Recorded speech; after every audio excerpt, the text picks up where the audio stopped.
Dengan mulut kami mengangkat pujian hanya kepada-Mu Tuhan.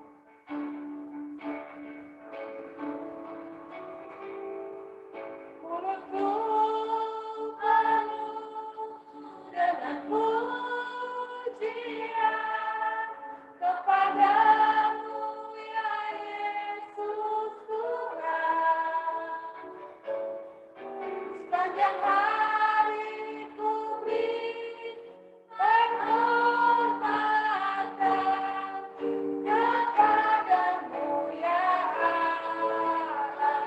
Mulutku penuh dengan pujian, mulutku penuh dengan pujian kepada-Mu ya Yesus Tuhan. Sepanjang hari ku berhormatan kepada-Mu ya Allah.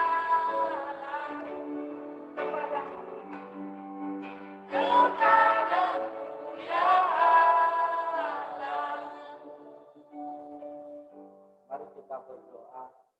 Terima kasih Tuhan, inilah yang menjadi kerinduan hati kami di hadapan-Mu. Mulut bibir kami, hati kami senantiasa rindu memuji, memuliakan Engkau, karena Engkau sungguh baik dalam hidup kami. Terima kasih untuk penyertaan Tuhan yang sempurna yang boleh kami alami. Dan malam hari ini Tuhan, kami mau mengawali seluruh rangkaian pelayanan kami di tahun ini. Kami rindu pimpinan Tuhan. Kami rindu berkat Tuhan yang akan mengawali seluruh rangkaian ibadah kami, kegiatan kami sepanjang tahun ini. Untuk itu Tuhan, kami mau memulainya bersama-sama dengan Tuhan. Saat ini kami mau berdiam diri di hadapan-Mu, membuka hati dan pikiran kami, supaya kembali diisi melalui kebenaran firman. Oleh sebab itu Tuhan, siapkan hati kami semua untuk boleh lagi diberkati melalui firman. Berfirmanlah kepada kami malam hari ini Tuhan, karena kami telah siap untuk mendengarkan. Hanya di dalam nama Yesus Kristus, firman yang hidup, kami serahkan seluruh waktu pemberitaan firman Tuhan. Haleluya. Amin.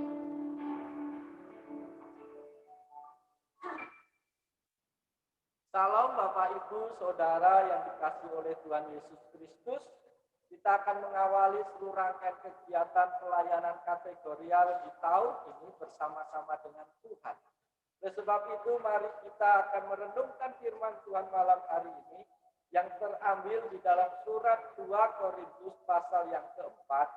Kita akan membaca ayat 8 sampai ayat yang ke-18. 2 Korintus pasal 4 ayat 8 sampai ayat yang ke-18. Bapak Ibu Saudara bisa menyimak di dalam Alkitab masing-masing dan saya akan membacakannya untuk kita semua. Demikian firman Tuhan 2 Korintus pasal 4 ayat yang ke-8 sampai yang ke-18. Dalam segala hal kami ditindas, namun tidak terjepit. Kami habis akal, namun tidak putus asa. Kami dianiaya, namun tidak ditinggalkan sendirian. Kami dihempaskan, namun tidak binasa. Kami senantiasa membawa kematian Yesus di dalam tubuh kami, supaya kehidupan Yesus juga menjadi nyata di dalam tubuh kami. Sebab kami yang masih hidup ini terus-menerus diserahkan kepada maut karena Yesus, supaya juga hidup Yesus menjadi nyata di dalam tubuh kami yang fana. Maka demikianlah maut giat dalam diri kami dan hidup giat di dalam kami. Namun karena kami memiliki roh iman yang sama seperti ada tertulis, aku percaya sebab itu aku berkata-kata, maka kami juga percaya, dan sebab itu kami juga berkata-kata. Karena kami tahu bahwa Ia yang telah membangkitkan Tuhan Yesus akan membangkitkan kami juga bersama-sama dengan Yesus. Dan Ia akan menghadapkan kami bersama-sama dengan kamu kepada dirinya. Sebab semuanya itu terjadi oleh karena kamu, supaya kasih karunia yang semakin besar berhubung dengan semakin banyaknya orang yang menjadi percaya, menyebabkan semakin melimpahnya ucapan syukur bagi kemuliaan Allah. Sebab itu kami tidak tawar hati, tetapi meskipun manusia, lahiriah kami semakin merosot, namun manusia batiniah kami dibaharui dari sehari ke sehari. Sebab penderitaan ringan yang sekarang ini mengerjakan bagi kami kemuliaan kekal yang melebihi segala-galanya, jauh lebih besar daripada penderitaan kami. Sebab kami tidak memperhatikan yang kelihatan, melainkan yang tak kelihatan. Karena yang kelihatan adalah sementara, sedang yang tak kelihatan adalah kekal. Amin. Bapak, Ibu, Saudara yang dikasihi oleh Tuhan Yesus Kristus, setiap orang pasti merindukan bahwa masuk di tahun yang baru itu dengan suasana yang baru, dengan harapan yang baru, yang sering kali harapannya kalau segala sesuatu dimulai dengan semangat, penuh sukacita, maka sepanjang tahun itu pasti akan baik-baik. Tapi Bapak, Ibu, Saudara yang dikasihi oleh Yesus, mari kita perhatikan di tahun 2021 ini, di bulan Januari ini, dibuka dengan berbagai peristiwa yang justru menyedihkan hati. Setelah tahun baru dibuka dengan peristiwa jatuhnya pesawat yang memakan korban tidak sedikit. Setelah korban pesawat belum ditemukan, ada gempa bumi. Dilanjutkan ada banjir bandang, ada tanah longsor di semua wilayah Indonesia. Banyak penderitaan. Bahkan penanganan COVID-19 yang tak berkesudahan. Bahkan justru semakin meningkat dengan drastis. Maka di berbagai wilayah, secara khusus Jawa dan Bali, diperlakukan PSBB kembali untuk membatasi gerak setiap masyarakat.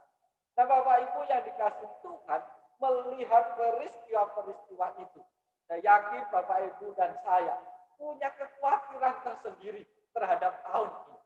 Ada semacam ketakutan. Kalau di awal tahun saja begini, bagaimana di bulan-bulan berikutnya, pertengahan tahun, bagaimana nanti di akhir tahun?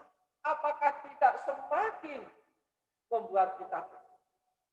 Oleh sebab itu, Bapak Ibu yang dikasihi oleh Tuhan, lewat kebenaran firman Tuhan pada malam hari ini, saya beri tema kepada kita semua adalah rahasia meraih kemenangan. Harapannya apa, Bapak Ibu? Meskipun tahun ini dibuka dengan berbagai peristiwa yang menakutkan, tapi sebagai anak-anak Tuhan yang percaya kepada Tuhan Yesus, harus punya optimis di dalam Tuhan, bahwa di tahun ini pun kita mampu dan bisa meraih kemenangan bersama Tuhan. Oleh sebab itu, Bapak Ibu kasih dalam Tuhan, ada 3 tindakan yang harus kita lakukan hingga di tahun ini kita semua mampu meraih kemenangan itu bersama dengan Tuhan. Yang pertama itu terambil di dalam ayat 1 dan ayat yang ke-8, saya bacakan ke Bapak Ibu Saudara. Oleh kemurahan Allah kami telah menerima pelayanan ini. Karena itu kami tidak tawar hati. Ayat 8, dalam segala hal kami ditindas, namun tidak terjepit. Kami habis akal, namun tidak putus.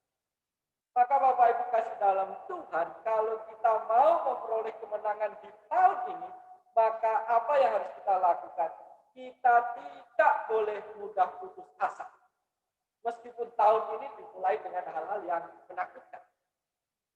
Banyak orang mengalami PHK, banyak orang mengalami kesulitan di dalam perekonomian. Tapi firman Tuhan malam hari menggambarkan bagaimana pelayanan Paulus dan teman-temannya itu tidak gampang.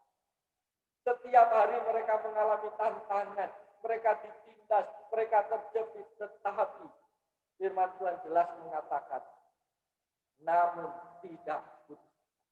Bapak Ibu yang dikasihi Tuhan, ketika kita mau meraih kemenangan di tahun ini, satu hal yang harus kita lakukan. Dalam kondisi apapun, dalam situasi apapun, mari janganlah mudah putus. Karena apa, Bapak Ibu kasih dalam Tuhan, tantangan pergumulan pasti tetap ada. Bahkan kesulitan-kesulitan di depan kita tidak tahu. apakah lebih mudah atau semakin sukar kita akan menjalani hari-hari kita. Tetapi yakinlah dan percaya, kalau kita mau memperoleh kemenangan bersama dengan Tuhan, jangan mudah putus asa. Berjuanglah. Kalau gagal, segera bangun. Kalau mengalami sesuatu yang sulit, tetap berserah kepada Tuhan. Orang-orang yang tidak putus asa, merekalah yang akan meraih. Bapak Ibu yang dikasih Tuhan, banyak tokoh-tokoh yang bisa kita pelajari. Mereka orang-orang yang sukses itu bukan berarti mereka orang-orang yang tidak pernah gagal. Justru mereka yang sukses itu, mereka yang sudah berkali-kali mengalami kegagalan. Bapak Ibu, satu contoh yang paling sederhana adalah Thomas Alva Edison itu yang menemukan bola lampu itu ketika mengalami percobaan untuk menemukan bola lampu itu mereka gagalnya sedikit. Ketika Thomas Alva Edison bersama teman-teman anak buahnya melakukan penelitian, 1 kali gagal, 2 kali gagal. Bapak Ibu, saya yakin kalau saya atau Bapak Ibu melakukan penelitian, kalau sudah 3 kali gagal pasti tidak mau lagi. Tetapi apa? Thomas Alva Edison itu 99 kali gagal dalam percobaannya. Maka anak buahnya sudah mengeluh. Lapor kepada Thomas Alva Edison. Pak Thomas, kita lo gagal terus. Dan gagalnya itu bukan sekali, 2 kali. Kami sudah menghitung 99 kali kami gagal. Tapi apa jawaban Thomas Alva Edison? Oh, itu tidak gagal. Justru kita berhasil. Anak buahnya heran, berhasil apa buktinya gagal kok? Kita berhasil menemukan 99 cara yang tidak berbukti. Dan kata lain sebenarnya gagal. Tetapi cara pandang yang berbeda akan menentukan. Maka di percobaan yang berikutnya, Thomas Alva Edison berhasil. Nah, Bapak Ibu yang dikasih oleh Tuhan, seringkali ketika kita jatuh dalam kondisi yang terburuk, kita malas untuk bangun kembali. Kita susah untuk bangun kembali. Tetapi orang yang berhasil, orang yang akan mengalami kemenangan di dalam Tuhan, itu tidak menghitung, tidak mempertanyakan berapa kali dia gagal, berapa kali dia. Tapi satu hal yang harus diingat, kalau jatuh, kalau gagal, maka yang dilakukan adalah segera bangkit dan jangan. Bapak Ibu, saudara yang dikasih oleh Yesus, banyak hal yang bisa membuat kita putus asa. Banyak hal yang bisa membuat kita itu tawar hati untuk masuk di tahun 2021 ini. Melihat kejadian yang begitu luar biasa. Banyak hal yang menghambat dalam pekerjaan. Banyak hal yang susah kita lakukan di tahun. Tetapi firman Tuhan katakan, kita tidak boleh tawar hati ataupun putus. Oleh sebab itu, mari Bapak Ibu Saudara yang dikasihi Tuhan, mari kita tetap semangat. Meskipun keadaan tidak memungkinkan untuk kita berharap. Meskipun situasinya sulit, seperti situasi yang dialami Rasul Paulus, tertindas, terjepit, bahkan sampai habis akal. Tapi Rasul Paulus tidak putus. Rasul Paulus tidak kalah. Terus melakukan tugas tanggung jawabnya. Dan kita tahu hasil yang diperolehnya. Oleh sebab itu Bapak Ibu, meskipun kita merasa saat ini terjepit oleh situasi, merasa tertindas dengan berbagai beban hidup yang luar biasa. Mungkin kita juga sudah habis akal, tidak bisa berpikir lagi dengan kondisi-kondisi yang ada. Tapi janganlah salah. Janganlah mudah. Oleh sebab itu Bapak Ibu Saudara kasih dalam Tuhan. Rahasia yang pertama kalau kita mau peroleh kemenangan di tahun ini, jangan mudah. Yang kedua Bapak Ibu kasih dalam Tuhan, rahasia yang kedua itu terdapat di ayat yang ke-15. Saya bacakan untuk kita semua. Sebab semuanya itu terjadi oleh karena kamu, supaya kasih karunia yang semakin besar, berhubung dengan semakin banyaknya orang yang menjadi percaya, menyebabkan semakin melimpah ucapan syukur bagi kemuliaan. Rahasia yang kedua supaya kita bisa meraih kemenangan di tahun ini adalah tetaplah mengucap. Bapak Ibu Saudara yang dikasih oleh Tuhan Yesus Kristus, kalau kita melihat diri kita, Kalau kita melihat situasi hari-hari ini, mungkin secara manusia kita bisa berkata, tidak ada yang bisa kita jadikan alasan. Tidak ada sesuatu yang bisa memungkinkan kita itu untuk bersuka cita dan bersuka. Karena semua keadaannya sulit. Karena semua keadaannya membuat kita semakin melemah. Tapi firman Tuhan katakan bahwa di dalam Tesalonika 5 ayat 18 ada mengucap syukuran dalam segala hal. Maka firman Tuhan menegaskan kepada kita, seburuk apapun kondisi kita, Tuhan katakan tetaplah mengucap. Bapak Ibu Saudara yang dikasihi Tuhan, maka mengucap syukur itu bukan ketika situasinya baik-baik.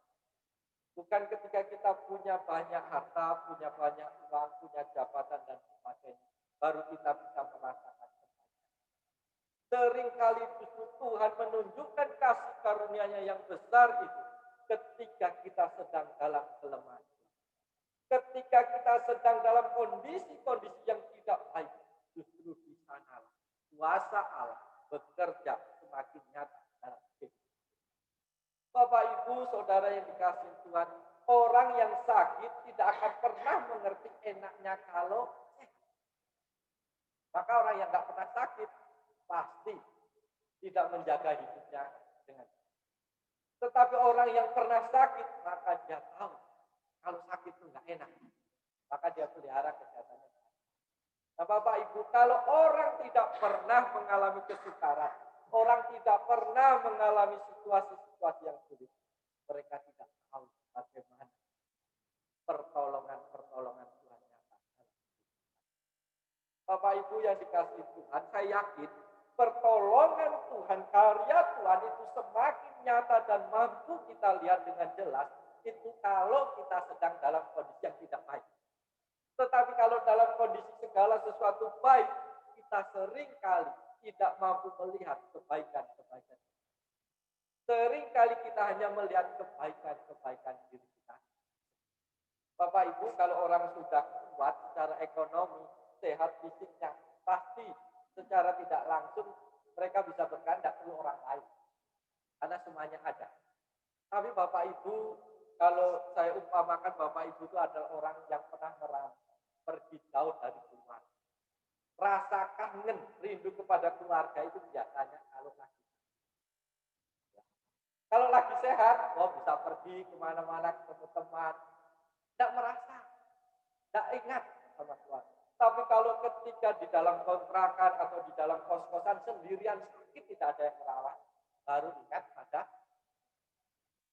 Itu juga yang sering kali kita alami. Ketika segala sesuatunya baik, kita seringkali lupa bersyukur kepada Allah. Seringkali kita lupa bahwa itu semua adalah kebaikan-kebaikan. Maka ketika situasi itu semakin sulit, terjepit dan menindas kita, itu semacam alarm yang mengingatkan kita betapa Tuhan itu baik. Maka kalau mau meraih kemenangan di tahun ini, seburuk apapun keadaan kita, jangan sampai hilang ucapan syukur. Tetaplah mengucap syukur. Karena disitulah letak kekuatan kita. Bapak Ibu yang dikasihi Tuhan, orang yang paling kaya di dunia itu bukan orang yang punya segala kaya. Tetapi orang yang paling kaya itu adalah orang yang mampu mengucap syukur tentang apapun yang Tuhan percayakan dalam hidup. Orang bisa punya harta yang banyak, tapi belum tentu bisa membuat dia bersyukur. Tapi ada orang yang tidak punya banyak, memiliki sedikit sederhana. Justru masuk. Bapak Ibu, apakah sejak kecil kita dilatih itu untuk mengucapkan terima kasih kalau menerima pemberian yang besar saja?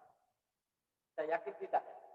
Diberi apapun, sekecil apapun, seremeh apapun pemberian, kita pasti diajar untuk mengucapkan terima kasih. Tapi seringkali kita memperlakukan Tuhan itu lebih rendah daripada orang lain. Ketika kita diberkati Tuhan dengan berkat-berkat yang tidak kita lihat secara langsung, kita bisa berterima kasih. Seperti napas hidup, kesehatan, kita sulit mengucap syukur. Tapi kalau dapat pemberian yang besar, dapat rezeki, dapat bonus yang besar, baru kita mengucap syukur. Itu berarti kita bisa berterima kasih kalau dapat pemberian yang Yang kecil, yang sederhana.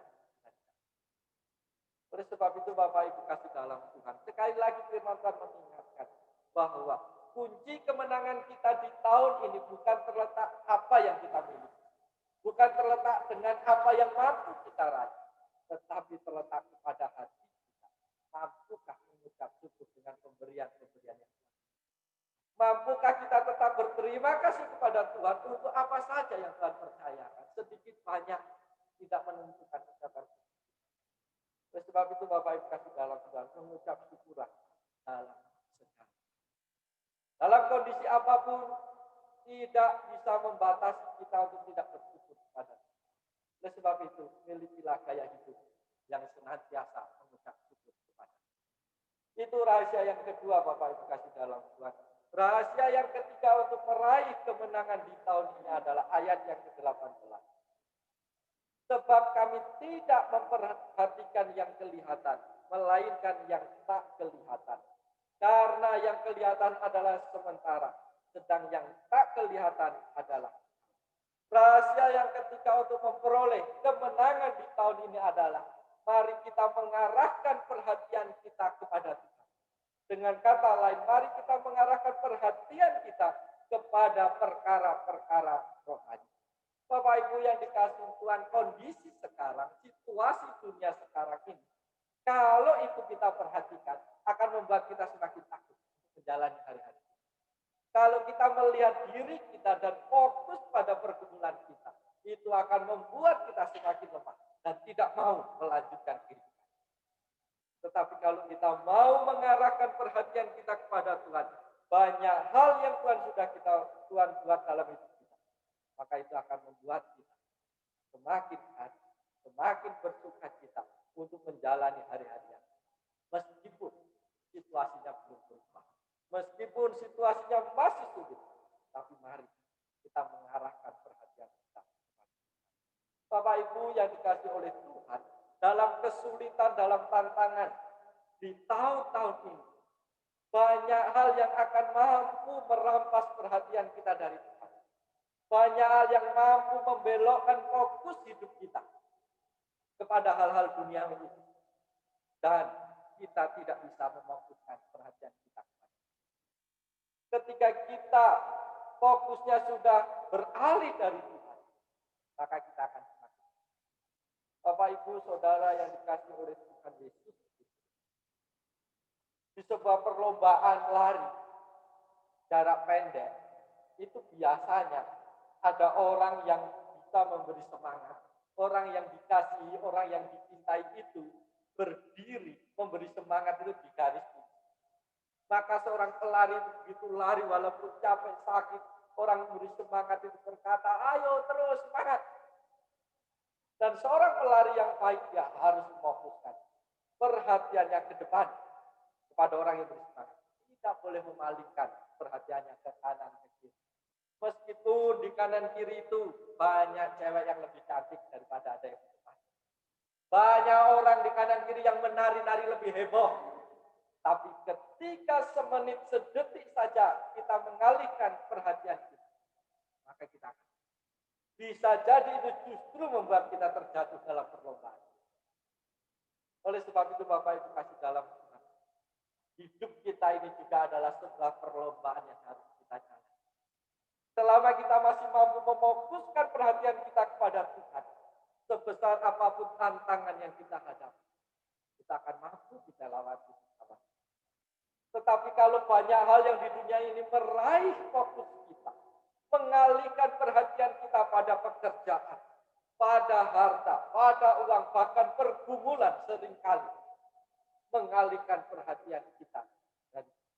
Maka ketika kita fokus pada masalah, ketika kita fokus pada pergumulan, ketika kita fokus pada pekerjaan, maka kita sebenarnya mengalami kerugian yang besar. Karena kita kehilangan persekutuan yang indah. Padahal ketika kita mampu bersekutu dengan Tuhan, tetap fokus kepada Tuhan, itulah letak kekuatan kita. Karena ketika kita menyandarkan pada kekuatan kita sendiri, kita tidak mampu menjalani apapun. Sehebat apapun Bapak Ibu Saudara, saya percaya ketika Bapak Ibu Saudara mengandalkan kehebatan, hartanya atau apa. Saya yakin Bapak tidak akan mampu melewati hal. Tetapi ketika kita tidak punya apa-apapun, tapi kita tetap mampu mengarahkan perhatian kita, fokus kita kepada Tuhan, maka Tuhan yang berjalan bersama kita. Ketika kita lemah, Tuhan yang akan menggendong, Tuhan yang akan menopang kita, sehingga kita sampai pada garis akhir, sehingga kita sampai pada kemenangan-kemenangan yang Tuhan. Tapi Bapak Ibu, gambaran yang seperti ini seringkali susah kita terima. Fokus itu adalah perkara yang mudah, tapi sulit dikerjakan. Karena banyak hal yang bisa mengalihkan fokus kita. Contoh Bapak Ibu, ketika ada seorang anak muda sedang jalan-jalan dengan pacar. Ketika di jalan atau ketika di sebuah mall, ada cewek lain yang lewat yang lebih cantik. Ketika cowok itu melirik kepada cewek yang lebih cantik itu, menurut Bapak bagaimana perasaan pacarnya meskipun dia dalam kondisi digandeng tangannya, tetap sakit hati. Kenapa dia kok melirik cewek yang? Dan ketika cowok itu tanya, kamu kok lihat dia sih, gak lihat aku? Pasti ada alasannya. Kan dari tadi aku sudah lihatin kamu. Masa cuma lihat dia sekali gak boleh? Ada aja alasan. Itu baru menjadi pacar, belum ada hubungan, belum ada ikatan, belum menjadi apa-apa dalam. Ketika kita berpaling semenit saja, pasangan kita marah, cemburu. Itulah perasaan Tuhan. Itulah ungkapan hati Tuhan. Tuhan yang sudah menolong, membimbing hidup kita dari pertama kita lahir di dunia ini sampai hari ini. Tapi selintas ada pekerjaan, ada kesibukan, ada uang, ada pangkat, itu mengalihkan perhatian kita. Sehingga fokus kita bergeser tidak lagi kepada Tuhan sakit hati. Tuhan kecewa. Aku yang membimbing, aku yang memberkati, aku yang menuntun sampai sekarang. Kok kalah dengan hal-hal yang remeh? Kalau Tuhan itu pemarah, kalau Tuhan itu ngambekan, maka semua apa yang pernah dikasihnya diambil. Biasa ya orang kalau lagi pacaran itu suka memberi pemberian. Tapi ketika putus, pemberiannya diminta lagi. Aneh juga ya. Kalau sudah dikasih diminta lagi itu bahasa Jermannya balik gondok. Tapi sering kali begitu. Karena tidak diminta pun mungkin pasangannya merasa nggak enak. Sudahlah, tak kembalikan lagi. Seandainya Tuhan memperlakukan hukum pacaran kepada umat yang sebagai mempelai Kristus. Kalau Tuhan kecewa, kalau Tuhan sakit hati karena anak-anaknya sudah tidak fokus pada diri, semua pemberiannya diambil. Yang rugi siapa? Oleh sebab itu Bapak Ibu kasih dalam Tuhan, mari jangan fokuskan perhatian kita kepada masalah-masalah yang kita hadapi. Jangan fokuskan perhatian kita kepada hanya pekerjaan, kesulitan, tetapi kita lupa fokus kepada Tuhan. Ingat kisah Petrus ketika Tuhan Yesus menampakkan dirinya di lautan dan Tuhan berjalan. Petrus kepingin, Tuhan, kalau Engkau memang Tuhan, perintahkan aku supaya aku berjalan ke sana. Dan Tuhan katakan, mari ke sini. Ketika Petrus masih fokus pada Tuhan Yesus, dia bisa berjalan di atas. Tapi ketika dia mulai mengalihkan perhatiannya kepada tingginya ombak, kepada gelombang yang ada di sekitarnya, saya yakin Bapak Ibu dan saya tidak mau tenggelam di tahun. Betul ya? Banyak hal yang bisa mengalihkan perhatian kita. Lihat besarnya masalah. Lihat situasi yang begitu sulit. Belum lagi melihat ekonomi yang semakin rumit. Ingat, kalau kita fokus kepada semuanya itu, bisa jadi kita akan jatuh. Oleh sebab itu Bapak Ibu Saudara yang dikasihi Tuhan, kalau kita mau memperoleh kemenangan di tahun ini, meskipun situasinya sulit, rumit dan menghabiskan akal, firman Tuhan katakan, janganlah kita memperhatikan hal-hal yang kelihatan. Karena yang kelihatan itu hanya sementara. Tapi fokuskanlah perhatian kita kepada yang tidak kelihatan. Karena itu yang Bapak Ibu yang dikasihi Tuhan, Kolose 3 ayat 2 berkata, pikirkanlah perkara-perkara yang di atas, bukan yang di bumi. Dengan demikian kita akan dimampukan untuk tetap tegar dan tampil sebagai pemenang di tengah-tengah situasi yang sedang sulit. Melalui kebenaran firman Tuhan malam hari ini, Bapak Ibu kasih dalam Tuhan, yang menjadi titik awal kita akan memulai seluruh rangkaian kegiatan pelayanan kita di tahun ini. Memang masih banyak tantangan pergumulan. Memang masih banyak hal-hal yang akan menghambat pelayanan kita di tahun ini. Tapi firman Tuhan berkata, firman Tuhan malam hari ini melandasi kita semua untuk tetap semangat. Sehingga kita mampu melayani Tuhan di tahun ini dengan kemenangan-kemenangan yang akan kita peroleh. Firman Tuhan berpesan, jangan mudah putus asa ketika segala sesuatu. Tetaplah mengucap syukur kepada Tuhan. Di balik semua peristiwa yang tidak baik itu tetap ada kebaikan-kebaikan Tuhan yang akan kita lakukan. Dan mari arahkan perhatian kita kepada, fokus kita kepada, bukan kepada. Ketika hal ini akan kita lakukan dalam hidup ini, saya yakin dan percaya Bapak Ibu dan saya akan memperoleh kemenangan-kemenangan kita. Oleh sebab itu Bapak Ibu kasih dalam Tuhan, mari kita semua menjadi pelaku-pelaku firman Tuhan, hingga kita semua akan memperoleh kemenangan-kemenangan kita. Untuk itu mari kita tundukkan kepala, kita mengucap syukur untuk firman Tuhan yang boleh sampai kepada kita malam hari ini. Sejenak, mari kita berdiam diri di hadapan Tuhan. Kita akan melihat kembali peristiwa pertolongan Tuhan, perbuatan Tuhan yang ajaib yang Tuhan sudah kerjakan dalam hidup. Tuhan Yesus yang baik, kembali kami mengucap syukur di hadapan malam hari ini. Terima kasih untuk firman Tuhan yang boleh sampai kepada kami malam hari ini. Tuhan Yesus, kami sadar kami memiliki banyak hal yang membuat kami untuk tidak bisa mengerti firman. Tetapi biarlah firman Tuhan senantiasa Engkau jelaskan. Roh Kudus, mari Engkau terus berbicara, menolong, memberkati setiap kami. Jika setiap kami yang mendengarkan firman Tuhan malam hari ini, dimampukan Tuhan untuk memahami firman-Mu tepat seperti yang Tuhan kehendaki. Dan ajar kami untuk menjadi pelaku-pelaku firman. Malam hari ini Tuhan secara khusus kami mau berdoa menyerahkan seluruh rangkaian pelayanan kategorial di tahun 2021 ini di dalam tangan pengasihan Tuhan.